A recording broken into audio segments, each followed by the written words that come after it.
Hi Billy, good to see you again. Good week so far? Yeah, really good week. Sadly, Darren's been sick last 2 days, so it's been pretty short-handed on staff. But yeah, we've all mucked in. It's been a really good week, and yeah, very much looking forward to Saturday. Yeah, nice. Sort of good to see some short-sided games as well, and see you were the man in the middle. Yeah, I was doing a bit of reffing today, stirring the pot a little bit. But nah, spirits are really good. We've had some good meetings this week, individually and as a group, and yeah, fully like focused on the next few games, and spirit, like I say, spirits are high, and I think we're really looking forward to the game.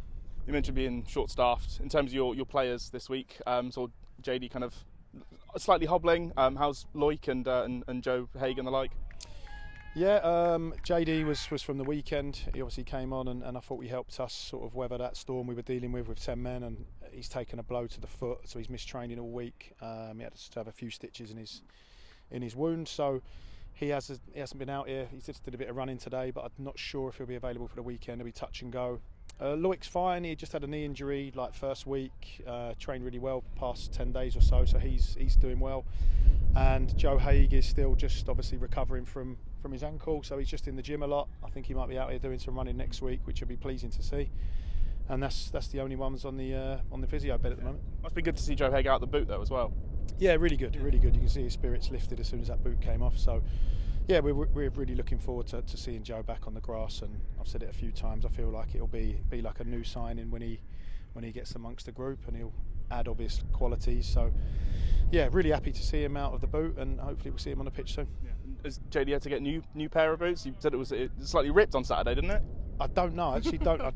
Thankfully, I don't think it ripped the boot. They're a brand new pair, so I think he's all right. He's got away with that one. Yeah. Mentioned to Chris as well that like you come away and okay, only got 2 points out of a possible 6, but against teams like Scunthorpe and Carlisle, the fact that you guys are disappointed with those results just kind of shows the levels that you guys are at. Yeah, I think it does, and I also think like the context of the game helps. You know, we were kind of leading in both of these games, and if you think back to Scunthorpe, the linesman's killed us a little bit to go 2-0 up, so it felt like a bit of a dagger for us, that one. It's obviously a great goal in like the 88th, 89th, so really difficult chance that he scored.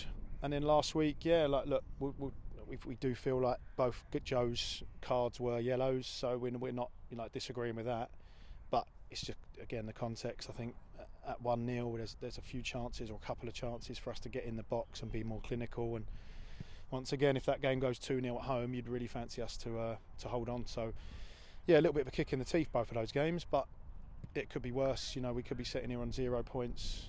Ideal world, we should have 6, but we've got 2, and we'll be looking to get 3 on Saturday. Yeah. And it does seem like you have definitely shown a kind of more. You're able to have more of a positive identity going forward. In the 2 games that I've seen the highlights of, you know, you do have that forward momentum, I suppose, and all it takes is a goal, and I guess it's just for you, it's getting off the mark in terms of the season. Yeah, I think a couple of things on that. We've obviously got some really talented front players that are exciting, that get people off their seat. We've got some good 1v1 players in the team, which is some of my favourite players to watch. And I think it's just going to take some time, really, like for us to embed our ideas and us feel really familiar and comfortable with what we're asking the boys to do. And that's a bit of a process, but I think the early signs are good. I do feel like we could get in the other team's box a little bit more. I do feel like we should have threatened the opposition goal more. But yeah, like I think our control in the middle part of the pitch and us entering the final third is a lot better. So it's just about putting icing on the cake now and trying to get some goals. Yeah. And Gateshead got off the mark with a win on Saturday. What have you managed to see of them so far? Yeah, fair bit. We've been on the phone for the past 48 hours watching them. They played Forest on Tuesday, the 21s, and look like they've got some good ideas there. Obviously, Lee, I think, is going to be a really good manager, and I think they've got some decent players. So it looked like they've tried to embed some new ideas in the past couple of games. So we've got to be mindful of that. We've prepared for 2 or 3. So I think in terms of our preparation, we'll be pretty solid. But as every game is in this league, it's going to be difficult. And if we turn up thinking we've won already, then that's the worst thing we can possibly do. Yeah. You mentioned Lee Catamol in the opposite dugout. For me, that was prime kind of Barclays growing up, watching his Sunderland team that he captained. So that must feel pretty good. Yeah, he's a player that I admire. Anyone that's played Premier League football, it's an incredible thing for someone to achieve. So I've got nothing but respect in that. And I'm pretty sure, and I think a couple of lads have actually been part of his training sessions before, and they speak very highly of him. So I'm expecting he'll be a very successful manager in his time, and yeah, look forward to meeting him, and hopefully we beat him, but hopefully be a good chance to have a chat with him after and chat to him about football. Yeah. Hopefully you on Saturday beat the likes of Carl Ferguson, who you'll see again. So it'll be nice to catch up with Fergie. Yeah, really like Fergie. He was a top lad for us.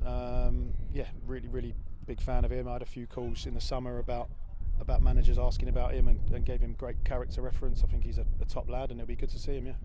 12:30 kick-off, let's not forget, and long way for Gateshead to come, obviously, for that kind of time. You mentioned a bit, I remember when we first chatted, when you first came to Yeovil Town, that you like the early mornings, you like kind of the early kick-offs. Is that still the same?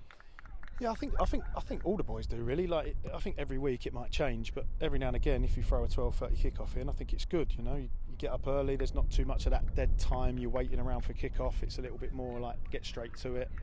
And of course, after that, hopefully after a win, you get the whole day to kind of enjoy. So, yeah, it's a unique game time for us. It's not something that happens too much in our league. I think we've got 3 or 4 this whole season, but I tend to enjoy these ones. Yeah.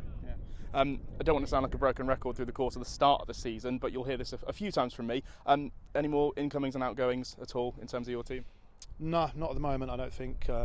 We've got a really good squad here. I'm happy with all the lads. We don't, touch wood, have too many boys on the physio bed at the moment. So, yeah, we don't need to do anything at this moment in time. But as always, we're always looking to kind of improve, whether that be on the training pitch or personnel. But at this moment in time, we're really happy with the lads, and we're happy with where we are. Yeah. Best of luck for Saturday. Cheers, guys.